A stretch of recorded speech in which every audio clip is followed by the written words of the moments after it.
2 రోజులుగా చంద్రబాబు నాయుడు గారి ప్రభుత్వం గతంలో చేసినట్టుగానే పార్ట్నర్షిప్ సమిట్ ని విశాఖపట్నం వేదికగా నిర్వహించారు. మనందరం కూడా చూసాం. కొత్తగా దీని నుంచి ఏదో జరుగుతుందని చెప్పి ఆశించేటువంటి దానికి లేదా చంద్రబాబు నాయుడు గారు చేసుకున్నటువంటి ఎంఓయూలు కానీ లేదా వారు చెప్పినటువంటి ఇటువంటి సమావేశాల్లో వారు చెప్పినటువంటి మాటలు కానీ ఇవన్నీ రియలైజ్ అవుతాయి, ప్రత్యక్షంగా ఇవన్నీ పెట్టుబడులుగా మారుతాయి అన్నటువంటిది పెద్దగా ఎవరికి అంత హోప్ లేదు. ఎందుకంటే జనరల్ గా మనం చేసినటువంటి కార్యక్రమాలు, ఆ కార్యక్రమాల మీద గతంలో జరిగినటువంటి అనుభవాలు ఇవన్నీ కూడా దానికి ప్రామాణికంగా ఉంటాయి.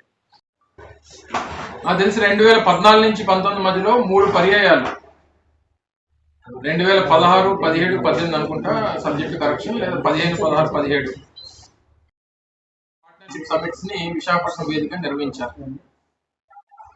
ఒక సంవత్సరం ఏమో 6 లక్షల కోట్లు, ఒక సంవత్సరం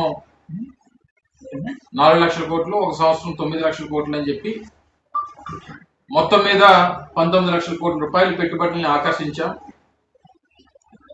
40 లక్షల మందికి ఉద్యోగ అవకాశాలు కల్పిస్తామన్నటువంటి మాట నేను చెప్పింది కాదు. చంద్రబాబు నాయుడు గారు గతంలో ముఖ్యమంత్రిగా, 3వ ముఖ్యమంత్రిగా ఈ రాష్ట్రానికి ఉన్నప్పుడు వారు చెప్పినటువంటి మాటలు, అప్పుడు జరిగినటువంటి ఇటువంటి సభలు. తీరా మేము ప్రభుత్వంలోకి వచ్చిన తర్వాత ఆ సమయానికి ఎంత ఇది రియలైజేషన్ గా మారింది. సహజంగా 2018లోనే ఇప్పుడు అయ్యింది అనుకోండి, ఓ సంవత్సరంలోనే పెద్దగా రియలైజేషన్ అనేటువంటిది ఉండదు, ప్రాసెస్ పడుతుంటది. ఒక ఇండస్ట్రీ రావాలనంటే దానికి భూములు కేటాయింపు జరగాలి, కావాల్సినటువంటి అప్రూవల్స్ ఇవ్వాలి, ఇవన్నీ ఒక ప్రొసీజర్ ప్రకారం జరుగుతూ ఉంటాయి కాబట్టి సమయం పడుతుంది. అందులో ఏమి పెద్ద కొత్తగా చెప్పాల్సినటువంటి పని లేదు. అయితే మేము ప్రభుత్వంలోకి వచ్చిన తర్వాత చంద్రబాబు నాయుడు గారు 2015, 16, 17లో చేసినటువంటి ఒప్పందాలు ఏ మేరకు రియలైజేషన్ జరిగినాయి, ఎంత మేరకు పెట్టుబడులుగా ఇవి రూపాంతరం చెందాయని చెప్పి చూస్తే మొత్తం మీద 35,000 కోట్ల రూపాయలు. అంటే వారు చెప్పింది 19 లక్షల కోట్ల రూపాయలు, రియలైజ్ అయినటువంటి పెట్టుబడులు ఏమో 36,000 నుంచి 35,000 కోట్ల రూపాయలు. అంటే percentage of MOUs transferred into realization 2%. సరే, ఆ రోజు కూడా చాలా సందర్భాల్లో మాట్లాడినప్పుడు ఆ రోజు కూడా చాలా క్లియర్ గా చెప్పడం జరిగింది.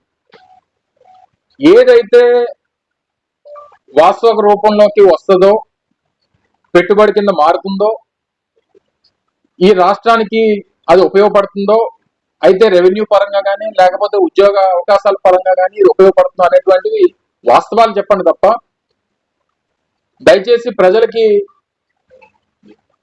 ఇటువంటి ప్రచారం చేసి లేనిపోయినటువంటి ఆశలు కల్పించి యువతని ఆశల్లో వాళ్ళని పెట్టి ఇన్ని రకాలుగా మోసం చేయొద్దు అనేటువంటి విషయాన్ని అనేక సందర్భాల్లో చెప్తూ వచ్చాం.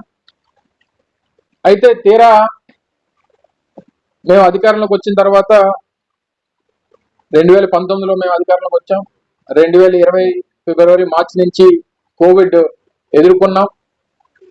దాదాపు 2022 జనవరి వరకు వివిధ ఫేజెస్ ఆఫ్ కోవిడ్, 2020 మార్చి నుంచి ఆగస్టు, జూన్ వరకు, జూలై, ఆగస్టు వరకు ఒక ఫేజ్ ఆఫ్ కోవిడ్ చూసాం. మళ్ళీ ఏప్రిల్ నుంచి సెకండ్ వేవ్ ఆఫ్ కోవిడ్, చాలా మంది ప్రాణాలు తీసినటువంటి పరిస్థితులు చూసాం. మళ్ళీ తిరిగి జనవరి 2022 వరకు 3 ఫేజ్ ఆఫ్ కోవిడ్ చూసాం.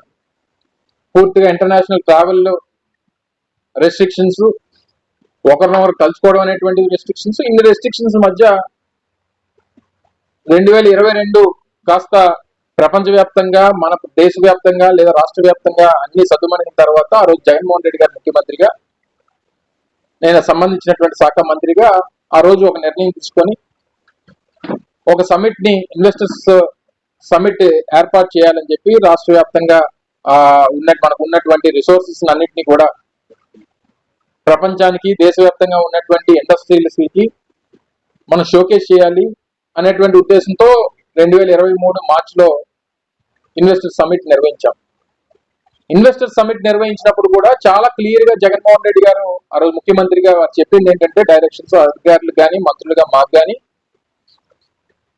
ఏదైతే వాస్తవ రూపంలో మనం ఎంఓయూ చేసుకున్న తర్వాత అది పెట్టుబడిగా మారుతుందంటేనే వారితో ఎంఓయూ చేసుకోండి, లేని పక్షంలో మనకి ప్రచార ఆర్భాటాలు ఉండడానికి వీల్లేదు, లక్షల కోట్లు అని చెప్పి అవి రేపొద్దున వాస్తవిక రూపంలోకి రాకపోతే మన మీద ఉన్నటువంటి క్రెడిబిలిటీ పోతుంది అనేటువంటి మాట ఆ రోజు ముఖ్యమంత్రిగా జగన్మోహన్ రెడ్డి గారు చెప్పడం జరిగింది. సో ఇవన్నీ జరిగినటువంటి క్రమంలో తర్వాత 2023 మార్చిలో జరిగినాయి. ప్రతి నెల జగన్మోహన్ రెడ్డి గారు దీని మీద రివ్యూ చేస్తూ ఉండేవారు. ప్రతి 15 రోజులకు ఒకసారి చీఫ్ సెక్రటరీగా ఆ రోజు ఉన్నటువంటి జవహర్ రెడ్డి గారు మిగిలినటువంటి సంబంధించినటువంటి శాఖ అధికారులందరూ కూడా వారు రివ్యూ చేస్తుండేవారు. ఎప్పటికప్పుడు మంత్రులుగా మేము రివ్యూ చేస్తుండేవాళ్ళం.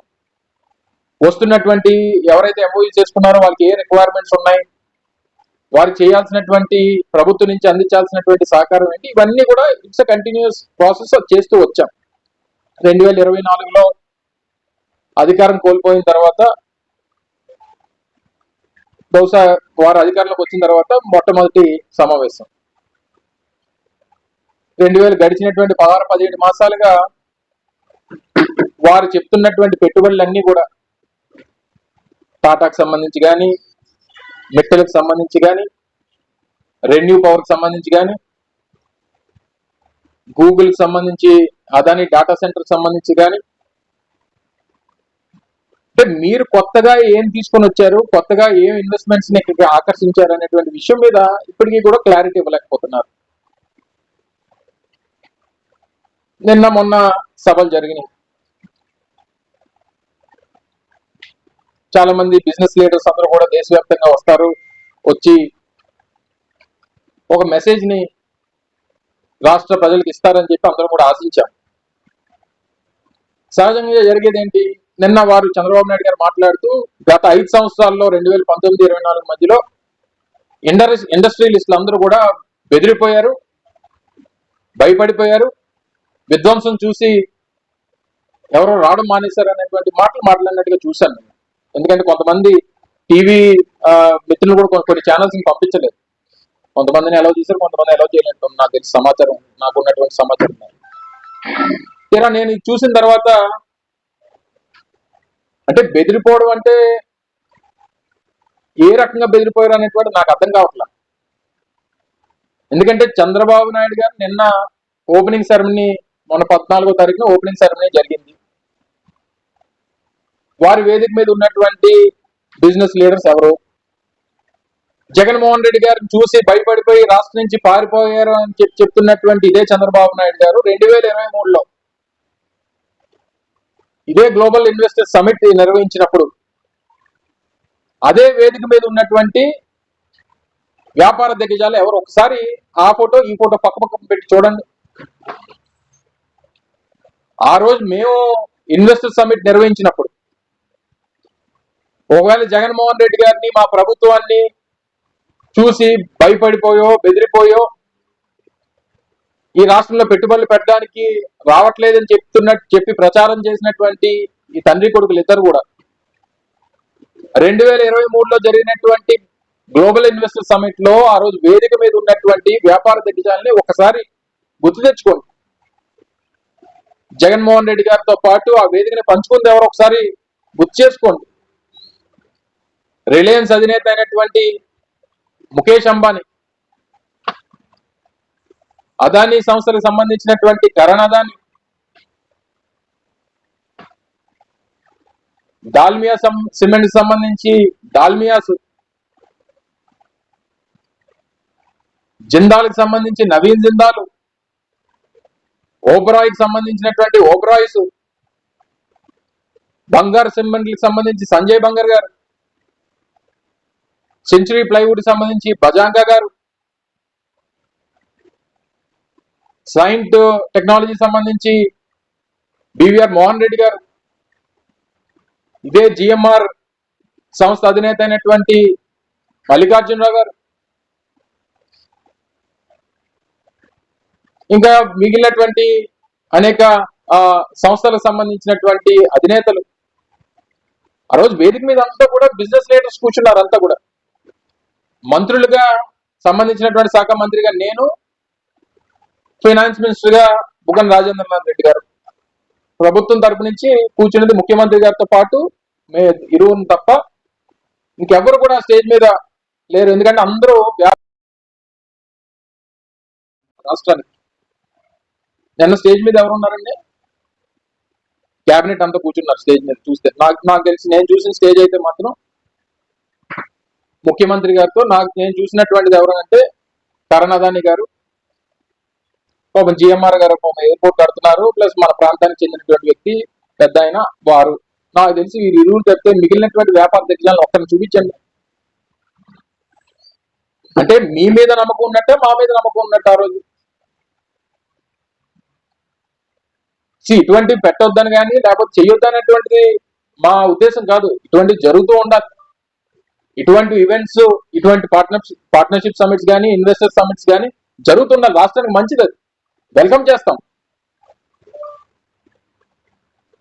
కానీ చేసేటువంటి దాంట్లో ఇటువంటిది రాష్ట్రానికి ఉపయోగపడేటువంటి దానికి మీరు తాపత్రయపడాలి తప్ప మీ వ్యక్తిగతమైనటువంటి ఇమేజ్ బిల్డింగ్ కోసం దీన్ని ఉపయోగించుకునేటువంటి కార్యక్రమంలా కనబడతా ఉంది. కొడుకేమో తండ్రిని పొగుడతాడు, తండ్రి ఏమో కొడుకుని పొగుడతాడు.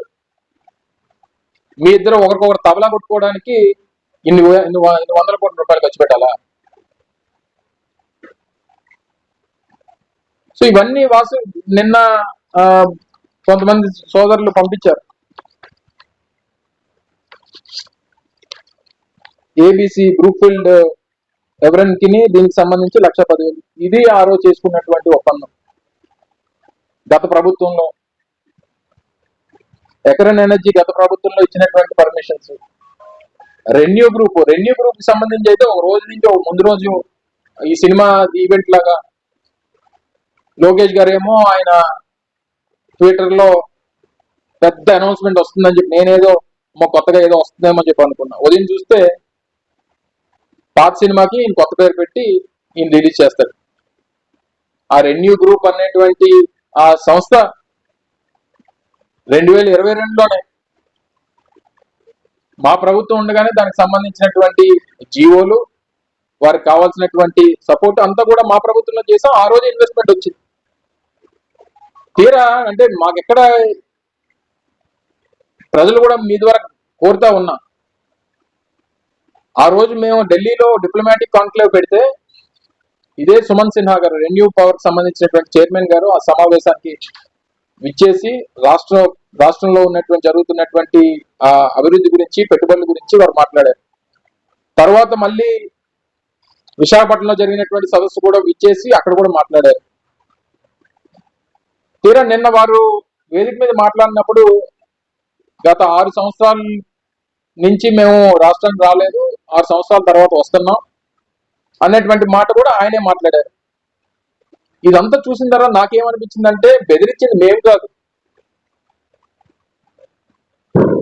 రాష్ట్రానికి వస్తున్నటువంటి వ్యాపారవేత్తల్ని, ఇండస్ట్రియలిస్ట్ని బెదిరించింది మేము కాదు. ఆయన మాటలు చూసిన తర్వాత ఎవరు బెదిరిస్తున్నారో అర్థమైంది. అదే వేదిక మీద 2 పర్యాయాలు, ఒకసారి ఢిల్లీలో, ఒకసారి విశాఖపట్నంలో జరిగినటువంటి సదస్సుల్లో మాట్లాడినటువంటి ఈ సంస్థకు సంబంధించినటువంటి చైర్మన్ గారు నేను మళ్ళీ 6 సంవత్సరాల తర్వాత ఈ రాష్ట్రానికి వస్తున్నానని చెప్పి ఆయనతో చెప్పించారనంటే ఎవరు ఆయన్ని ఇబ్బంది పెట్టారనేటువంటిది అర్థమవుతా ఉంది. ఇన్ని వేల కోట్ల రూపాయలు పెట్టి అంత ప్రాసెస్ జరిగి ఇన్వెస్ట్మెంట్ రెడీగా ఉన్నప్పుడు పాపం అటు వెళ్ళాక ఇటు వెళ్ళాక ఉన్నటువంటి పరిస్థితుల్లో ప్రభుత్వంలో ఉన్నటువంటి పెద్దలు మీరు ఈ మాట చెప్తే తప్ప మీరు చేయడానికి వీల్లేదని చెప్తేనే అలా చెప్పగలరు తప్ప ఎవరన్నా అలా మాట్లాడగలరా?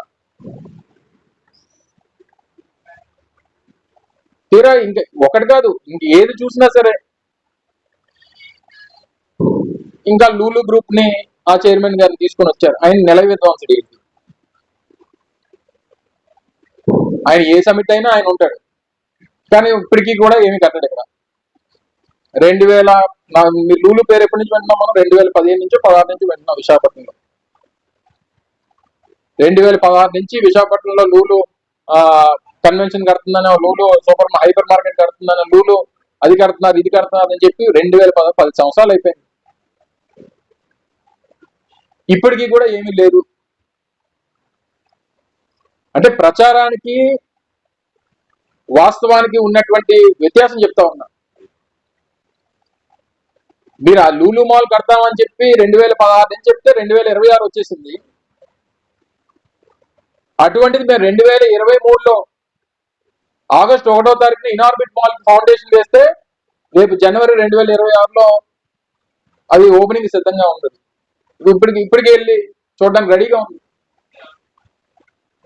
అది మా కమిట్మెంట్. అది మా ప్రభుత్వం. కానీ సరే మేము మార్కెటింగ్ మేము ప్రచారం చేసుకోలేకపోవచ్చు,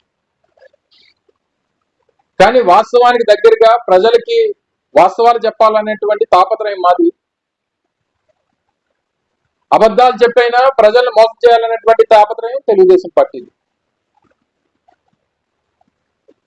4 సార్లు ముఖ్యమంత్రి అయితే తప్ప చంద్రబాబు నాయుడు గారికి రాష్ట్రంలో 974 కిలోమీటర్ల సముద్ర తీరం ఉందని చెప్పి తెలియదు. దాని మీద పోర్ట్లు కట్టాలనేటువంటి ఆలోచన రాదు.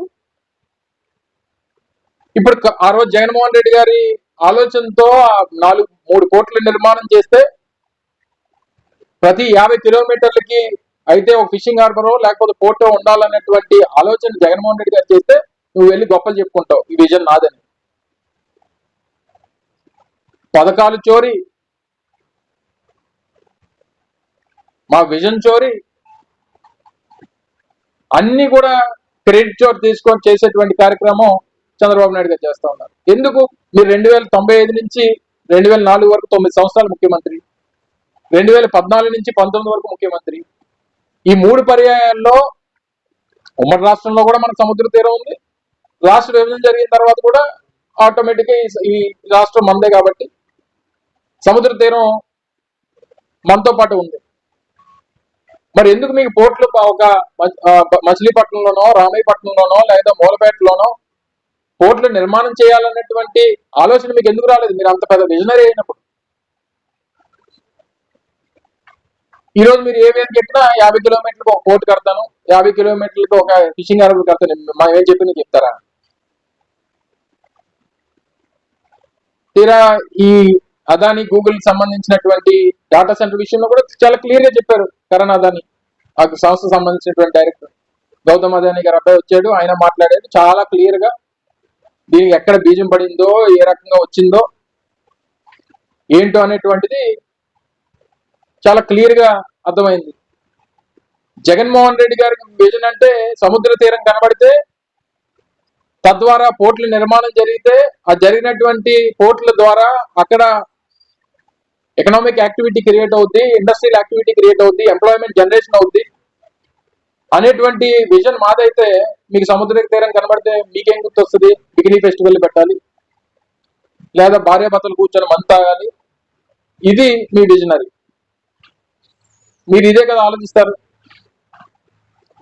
ఎకనామిక్ గ్రోత్ ప్రాసెస్ కోసం మేము ఆలోచన చేస్తాం,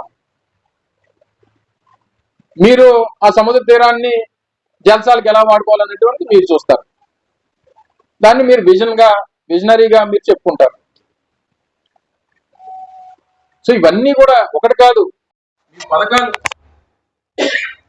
అమ్మఒడి అని పేరు పెడితే పేరు పెడితే దాని పేరు మార్చి తల్లికి వందనం. రైతు భరోసా అని మేము పేరు పెడితే అన్నదాత సుఖీభవ అని పేరు మార్పు. గ్రామ సచివాలయాలు అని చెప్పి మేము తీసుకొని వస్తే దానికి విజన్ యూనిట్ అని చెప్పి పేరు మారుస్తారు. ఆరోగ్యశ్రీ అని చెప్పి రాజశేఖర రెడ్డి గారు తీసుకొని వస్తే ఎన్టీఆర్ వైద్య సేవ అని చెప్పి పేరు మారుస్తారు. రైతు భరోసా కేంద్రాలను మరి దానికి ఏం పేరు పెట్టారు? రైతు భరోసా కేంద్రాలకు ఏం పేరు పెట్టారు? ఆ గ్రామాల్లో ఉన్నటువంటి రైతు భరోసా కేంద్రాలు వాటికి పేరు మార్చారు. అంటే ఉన్నటువంటి పేరుని మార్చడమో లేకపోతే మేము చేసుకున్నటువంటి ఎంఓయూలు మళ్ళీ చేసుకోవడమో, ఇది తప్పితే కొత్తగా మీరు ఏం చేశారు? చివరికి నిన్నంతా సమావేశం ఎంత అయిన తర్వాత ఆయన మరో గంటన్నర వాయించి ఉంటాడు కదా, అది మాట్లాడినప్పుడు పాపం ఎవరో సోదరులు పాపం ఈ ప్రాంతం మీద అభిమానంతో స్టీల్ ప్లాంట్ కోసం అడిగారు. స్టీల్ ప్లాంట్ కోసం అడిగితే మేడం మీద పడిపోయి ఎక్కేస్తావా? సమాధానం కదా అడిగారు. ఈ ప్రాంత ప్రజలు ఏమనుకుంటున్నారా కదా అడిగారు. ఆయన మీద ఫైర్, జర్నలిస్ట్ మీద ఫైర్ అయిపోయి ఇంటికి వచ్చి చెప్పాలా, నీ చెవులో చెప్పాలా? ఎస్, ఇక్కడ ఈరోజు ఇబ్బందులు ఉన్నాయి స్టీల్ ప్లాంట్ కార్మికులకి. వాళ్ళకి ఉన్నటువంటి ఇబ్బందులు, వారికి ఉన్నటువంటి అనుమానాలు నివృత్తి చేయమని చెప్పి అడుగుతా ఉన్నారు. అవి నివృత్తి చేయడం మానేసి ప్రతి ఒక్కరికి చెప్పాలని ఎందుకో ఆ ఫ్రస్ట్రేషన్ దేనికి? మీ ఫ్రస్ట్రేషన్ చూస్తే మీరు డెఫినెట్ గా దాన్ని ఏదో చేయబోతున్నారు అనేటువంటిది అర్థమవుతా ఉంది. ఇదేమన్నా ఇది వైట్ ఎలిఫెంట్, దీన్ని ఎలా పోషించమంటారా? మొదటి నుంచి కూటమి ప్రభుత్వం, గతంలో భారతీయ జనతా పార్టీ కానీ, వీరు ప్రభుత్వం వచ్చిన తర్వాత వీరు కూటమి ప్రభుత్వం కానీ, వీళ్ళు ఏంటంటే అప్పుల్ని, ప్రతి సంస్థకి అప్పులు అనేటువంటి సహజం, అప్పులనేమో నష్టాల కింద చూపించి, ఇది నష్టాల్లో ఉన్నటువంటి ప్లాంట్ కింద చిత్రీకరించి, ఉన్నటువంటి కార్మికుల మీద లేనిపోయినటువంటి ఆరోపణలు చేసి, ఇన్ని సంవత్సరాలు కార్మికులు పనిచేయకపోతే 35-40 సంవత్సరాల నుంచి ఎలా నడుస్తుంది ప్లాంట్? అనేక సంవత్సరాలు ఎలా లాభాలు ఆర్జించింది? నిన్న ఒక సర్క్యులర్ ఇచ్చారు హెచ్ఆర్ డిపార్ట్మెంట్ నుంచి, ఒక సర్క్యులర్. ఇక నుంచినట నవంబర్ నుంచి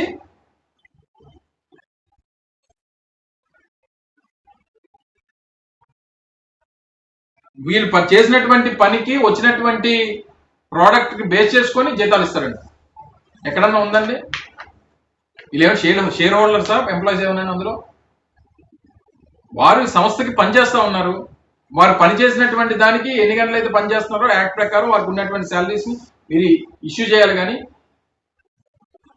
మేము ఇచ్చినటువంటి టార్గెట్ల ప్రకారం చేస్తేనే మీకు జీతాలు ఇస్తాం, ఇది ఎక్కడి నుంచి కొత్తగా వచ్చింది? ఇది దేశంలో ఉన్నటువంటి అన్ని ప్లాంట్లకి ఇలాగే చేస్తున్నారా? లేదా గతంలో ఎప్పుడైనా లాభాలు వచ్చినప్పుడు కొన్ని ఇలాగే కార్మికులకి ఏమన్నా ఈ లాభాలన్నింటినీ కూడా ఇదే రేషనలైజేషన్ పద్ధతిలో అందరికి పనిచేశారా? కొన్ని గతంలో 15-20 సంవత్సరాలు లాభాలు వచ్చినప్పుడు అందరికీ కూడా లాభాలను పనిచేసాం, ప్లాంట్కి ₹1 కూడా ఉంచుకోకుండా అందరికీ పనిచేసాం, వచ్చి చేసినటువంటి పనికి తగ్గట్టు వారికి డబ్బు కూడా పనిచేసాం, వచ్చినటువంటి ప్రోడక్ట్ తగ్గట్టు. అంటే కొన్ని గతంలో పనిచేయరు కాబట్టి కొన్ని ఇప్పుడు ఏదైనా ఇబ్బందులు ఉంటే ఇబ్బందుల్లోనే వాళ్ళు పార్టిసిపేట్ చేయాలని చెప్పి అన్నాను. ఏం సర్క్యులర్స్ ఇవి? అంటే వాళ్ళని ఏదో రకంగా అక్కడి నుంచి వెళ్ళగొట్టాలి. ఇప్పుడు 9,000 మంది ఎంప్లాయీస్, దాదాపు 5,500 మంది కాంట్రాక్ట్ కార్మికులు, 2,000 మంది విఆర్ఎస్ ఎంప్లాయీస్, గడిచినటువంటి సంవత్సరాల కాలంగా రిటైర్ అయిపోయినటువంటి వారు ఒక 1,500-2,000 మంది. అంటే 2024 జూన్కి 2025 డిసెంబర్కి, నవంబర్కి వచ్చేసరికి ఉన్నటువంటి ఎంప్లాయీస్ సంఖ్య 9,000 నుంచి 10,000 మందికి తగ్గిపోయారు. ఇది మీరు సాధించినటువంటి ఘనత. పుట్టికేగలేనమ్మ స్వర్గానికి ఎగిందని చెప్పి సామెత ఉంటుంది. ఉన్నటువంటి మన ఆయుపట్టు విశాఖపట్నం స్టీల్ ప్లాంట్ ఈ ప్రాంతానికి, రాష్ట్రానికి అతిపెద్ద పరిశ్రమ, రాష్ట్రంలో హైయెస్ట్ ఎంప్లాయ్మెంట్ జనరేటింగ్ సంస్థ. దీన్ని ఉద్ధరించలేకపోతున్నాం. మనం తీసుకుని వచ్చి రేపు వచ్చే 2-3 సంవత్సరాల్లో 40 లక్షల మందికి ఉద్యోగాలు అని చెప్పానంటే ఎంతమందికి ఇచ్చే 17-18 మాసాల్లో ఎంతమందికి ఉద్యోగాలు ఇచ్చే చెప్పండి? ఎంతమందికి తీసిన వాళ్ళు ఎంతమంది నేను చెప్తాను, ఇచ్చిన వాళ్ళు ఎంతమంది మీరు చెప్పండి. అనేక సంవత్సరాల నుంచి ఇలా వేలాది మంది రోడ్డు పడిపోయారు. సో ఇవన్నీ కూడా దయచేసి గమనించి మీరు ప్రచార ఆర్భాటాలు, మీకు ఉన్నటువంటి మేజర్ అడ్వాంటేజ్ అదిలేండి. కొన్ని ప్రచారం సరే, ఎవరన్నా అడిగితే రాజకీయంగా మార్కెటింగ్ చేసుకోకపోతే ఎలాగా అని చెప్పని అడుగుతారు, అది చేసుకున్నారు. అది వాళ్ళకి ఉన్నటువంటి ప్రచారంతో పాటు పని కూడా జరగాలి. పని జరిగి ప్రచారం చేసుకుంటే బాగా చేశారని చెప్పని అనుకోవడానికి, పని లేకుండా ఓన్లీ ప్రచారం ఏంటి? సో దీనికి దయచేసి మీరు టోటల్గా ఓవరాల్గా మీరు చెప్పినటువంటి, ఎందుకంటే మొన్నటి వరకునేమో సమిట్ ముందు రోజేమో 400 MOUs 9 లక్షల కోట్ల రూపాయలు పెట్టుబడులు వస్తున్నాయనేటువంటిది వారు చెప్పారు. సమిట్ అయ్యేసరికి 13 లక్షల కోట్ల రూపాయలు అని చెప్పారన్నారు. ఎవరో ఒకరిద్దరు స్నేహితులను ఎవరినో అడిగితే అలా కాదు సార్, గతంలో మీరు 13 లక్షల కోట్లు అన్నారు కదా, మళ్ళీ దానికి కూడా కాపీ చేయకపోతే ఎలాగా, అది కూడా 13 లక్షల కోట్లు అంటేనే మనం కాపీ చేసినట్టు అవుద్ది, లేకపోతే కాపీ చేసినట్టు అవ్వదు అని చెప్పి ఎవరో సలహా ఇచ్చారట. అందుకని 24 గంటలు తిరగకముందే ఇంకొక 5 లక్షల కోట్లు పెట్టుబడులు అడిషనల్గా వచ్చేసాయి. సో ఇవన్నీ కూడా దయచేసి ప్రచార ఆర్భాటాలు, ఇమేజ్ బిల్డింగు, వీటి మీద పెట్టేటువంటి శ్రద్ధ రాష్ట్ర ప్రజలు, రాష్ట్రంలో ఉన్నటువంటి ఆరోగ్యశ్రీ ఏమైపోయింది, ఫీజు రీయింబర్స్మెంట్ ఏమైపోయింది, మీరు చెప్పినటువంటి పథకాలు ఏమైపోయినాయి, 2 సంవత్సరాల్లో మీరు ఇచ్చింది ఏంటి, ఒక సిలిండర్ ఒక సిలిండర్ ఇచ్చారు, దానికి కూడా ఎవరికి డబ్బులు పడలేదు. అమ్మఒడి అని చెప్పనన్నారు, కొంతమందికి 6,000, కొంతమందికి 7,000, కొంతమంది 8,000, కొంతమంది 13,000. అన్నదాత సుఖీభావ 2 సంవత్సరాలు కలిపి 4,000 రావాలి, వచ్చింది 5,000 రూపాయలు. నిరుద్యోగ వృత్తి 3,000 రూపాయలు లేనే లేదు. మహిళలకు 1,500 లేనే లేదు. ఏం చేశారు మీరు? తీరా చూస్తే 2,20,000 కోట్ల రూపాయలు అప్పు. 50 సంవత్సరాలకి పెన్షన్ అన్నారు, ఏవి ఇవన్నీ లేదు. నిన్న మళ్ళీ సూపర్ 6 కాదు సూపర్ 8 అని అన్నాడు మళ్ళీ ముఖ్యమంత్రి గారు. ఇవన్నీ కూడా మీరు అలా 10 సార్లు చెప్పిందే 10 సార్లు చెప్పి ఈ రకంగా చేసి ప్రజల్ని ఇంకా మోసం చేసి, ఎప్పటికన్నా ఇవి ఎక్కువ కాలం అంటే ఇప్పుడు వినడానికి చాలా బాగుండొచ్చు, కానీ రేపు సంవత్సరం 2 సంవత్సరాలు 3 సంవత్సరాలు పోయిన తర్వాత ఫలితాలు రాకపోతే అప్పుడు మన సంగతి ఏంటనేటువంటిది ప్రజలు అవకాశం వస్తుంది. అవకాశం వచ్చినప్పుడు మళ్ళీ దాని రుచి ఏంటో చూపిస్తారు. దయచేసి ఇప్పటికన్నా అవన్నీ మానుకొని వాస్తవాలకు దగ్గరగా ప్రజలకు చేయాల్సినటువంటి మంచిని చేస్తూ ముందుకు వెళ్ళమని చెప్పి ఈ సందర్భంగా మరొకసారి వైఎస్ఆర్ కాంగ్రెస్ పార్టీ తరఫున కోరుతాము.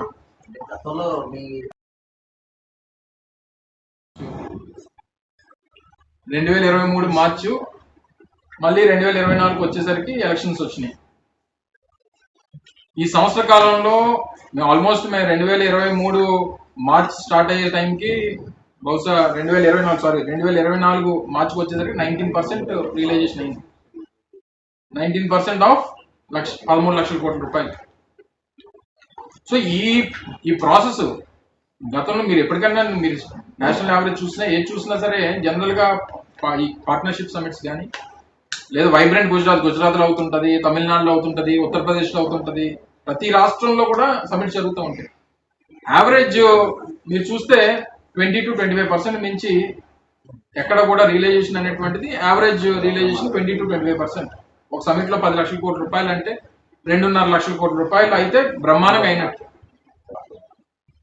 సో మనకి ఆ రోజు మేము చేసినప్పుడు కూడా గ్లోబల్ ఇన్వెస్టర్స్ సమిట్ పెట్టినప్పుడు కూడా మేజర్ ఇన్వెస్ట్మెంట్స్ అన్ని కూడా దాదాపు 6-6.5 లక్షల కోట్ల రూపాయలు ఎనర్జీ డిపార్ట్మెంట్లో అయినాయి. ఎందుకంటే మన రాష్ట్రం రెన్యూబుల్ ఎనర్జీకి సోలారు, విండ్, పంప్డ్ స్టోరేజ్ ఈ 3 ఏదైతే రెన్యూబుల్ ఎనర్జీ జనరేషన్ అవకాశం ఉన్నటువంటి దాంట్లో దేశంలో జియోగ్రఫికల్ లొకేషన్స్ వైజ్ ఆంధ్రప్రదేశ్కి అడ్వాంటేజ్ ఉంది. సో అందుకని ఆ రోజు రిలయన్స్ చైర్మన్ అంబానీ గారు 60,000 కోట్ల రూపాయలు అనౌన్స్ చేశారు, జిందాల్ వాళ్ళు పెడతా ఉన్నారు. సో ఇలాగ రకరకాల అందరూ కూడా ఈ రెన్యూ పవర్, ఇప్పుడు ఏదైతే మీరు చెప్పుకున్నారో ఈ రెన్యూ పవర్, అలాగే గ్రీన్ కో, సో ఇవన్నీ కూడా అన్ని ప్రాసెస్ డిఫరెంట్ లొకేషన్స్, కర్నూలు కానీ లేదా పార్వతీపురం కానీ లేదా ఏఎస్ఆర్ జిల్లా కానీ మన్యం జిల్లా కానీ లేదా సోలార్ కి సంబంధించి కర్నూలు, అనంతపూర్, ఈ ఇతర ప్రాంతాలు కానీ డిఫరెంట్ లొకేషన్స్ లో కంటిన్యూస్ ప్రాసెస్ నడుస్తూ ఉంది. మేము ఆ రోజు చేసుకున్నప్పుడు కూడా కమిటెడ్ గా ఎవరైతే డెఫినెట్ గా ఇన్వెస్ట్మెంట్ జరుగుతుంది అనేటువంటి వార్తలు కమిట్ చేసాం. చాలా మంది మేము కూడా ఆఖరి నిమిషంలో వచ్చి మేము కూడా ఎంఓయూ చేసుకుంటామంటే ముందు రాటిఫికేషన్ చేసి అన్ని క్లారిటీ తీసుకొని కంపెనీ తాలూకు ప్రొఫైల్స్ అన్ని తీసుకొని చేసాం. ఆ రోజు ఆ నిమిషం పట్టుకొని వచ్చి ఫైల్ తీసుకొని వచ్చి మేము 10,000 కోట్లు 5,000 కోట్లు పెడతామంటే ఆ రోజు మేము టేకప్ చేయలేదు. ఎందుకంటే దాని క్రెడిబిలిటీ అనేటువంటిది మనకి ఇంపార్టెంట్. మనం చెప్పిన తర్వాత రేపు జరగకపోతే ఇబ్బంది అనేటువంటిది మా ఉద్దేశం. ఈ రోజు వీరు చేసుకున్నటువంటి దాంట్లో సగం గతంలో జరిగినటువంటివి మళ్ళీ చేశారు. సార్ ఇప్పుడు ఇన్వెస్ట్మెంట్ సమిట్ లానే కాదు, ఇది ఒక నాలెడ్జ్ హబ్ గా కూడా ఈ సమిట్ చేసాం. అందుకే ఎవరి నాలెడ్జ్? చంద్రబాబు నాయుడు గారికి, లోకేష్ గారికి? పారిశ్రామికవేత్తలు నాలెడ్జ్ లేని వారు అదే, అందుకే వాళ్ళిద్దరికైనా అడుగుతున్నాను.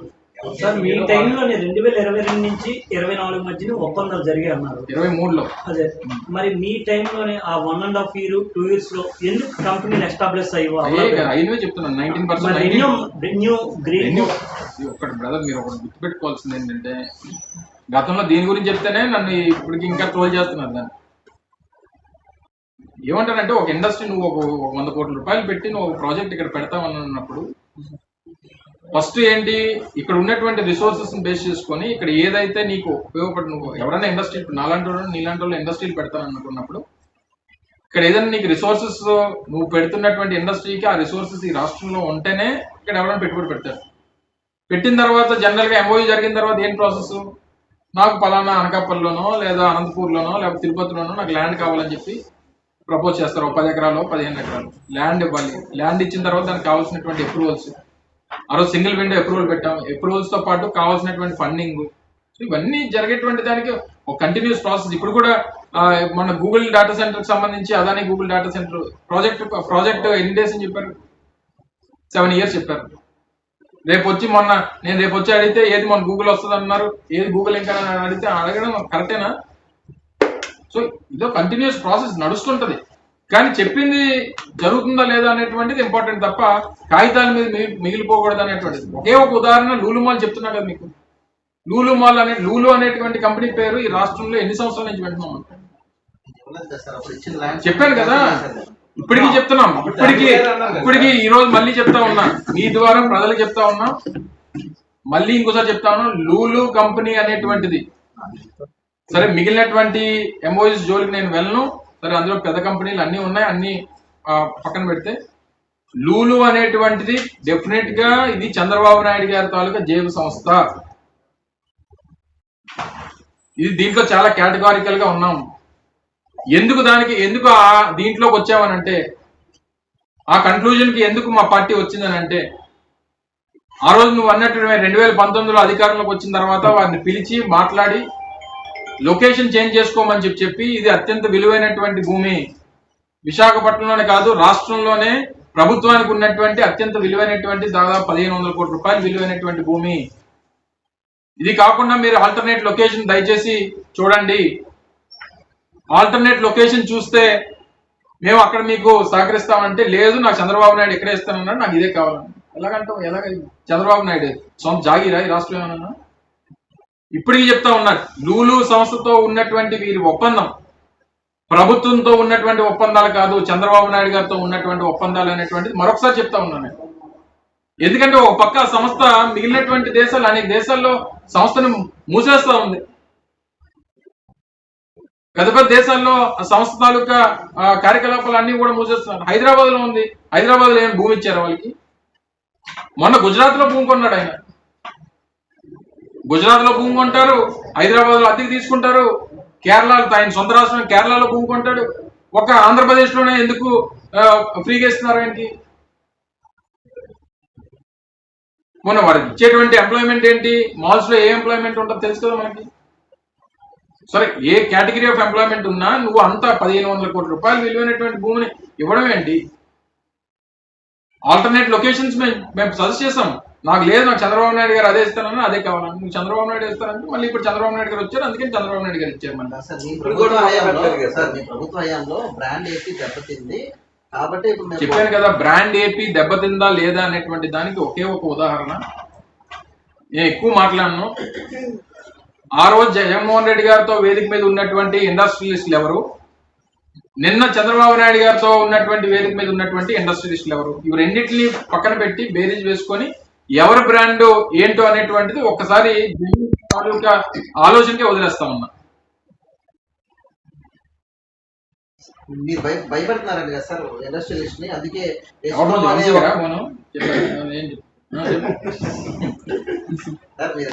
భయపెడితే, ఒకవేళ మేము భయపెట్టి ఉంటే ఫస్ట్ ఎవరిని భయపెట్టాలి? ఈ రాష్ట్రంలో పాల వ్యాపారం చేస్తున్నటువంటి హెరిటేజ్ కంపెనీ ఉంది కదా, ఆ రోజు మాకు ప్రతిపక్షం ఆయనే కదా, చంద్రబాబు నాయుడు గారికి మా ప్రతిపక్షం. ఆయనకి 11 నాకు తెలిసింది, ఎందుకంటే నాకు ఇండస్ట్రీస్ మంత్రిగా ఆయన కొన్ని రోజులు కసింకోటలో ఆయనకు ఒక ఫ్యాక్టరీ ఉంది హెరిటేజ్. ట్యాక్స్ కట్టేవాడు కాదు, ట్యాక్స్లు కట్టకపోతే ఒక రోజు నోటీస్ ఇస్తే తర్వాత మళ్ళీ ట్యాక్స్లు కట్టారు. ఇలాగా 11, 12 కంపెనీలు ఉన్నాయి చిత్తూరులోనే, అక్కడ వాళ్ళ హెరిటేజ్ యూనిట్స్. ఒక నిజంగా నేను ప్రాతినిధ్యం వహించినటువంటి అనకాపల్లిలో ఉంది.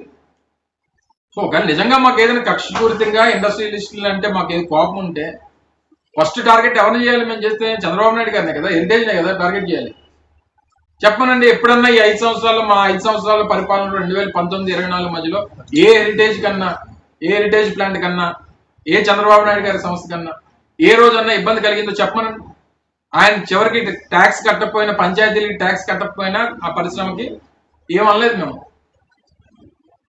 ఎందుకంటే ఏమనంటే చివరికి దీన్ని చూపించి ఈ తప్పుడు ప్రచారం చేస్తారండి. సార్ అమర్రాజు వెళ్ళిపోయింది కదా సార్, ఎందుకు వెళ్ళిపోయింది? అమర్రాజు వెళ్ళిపోయింది. అమర్రాజు ఫ్యాక్టరీ ఎవరన్నారు వెళ్ళిపోయింది?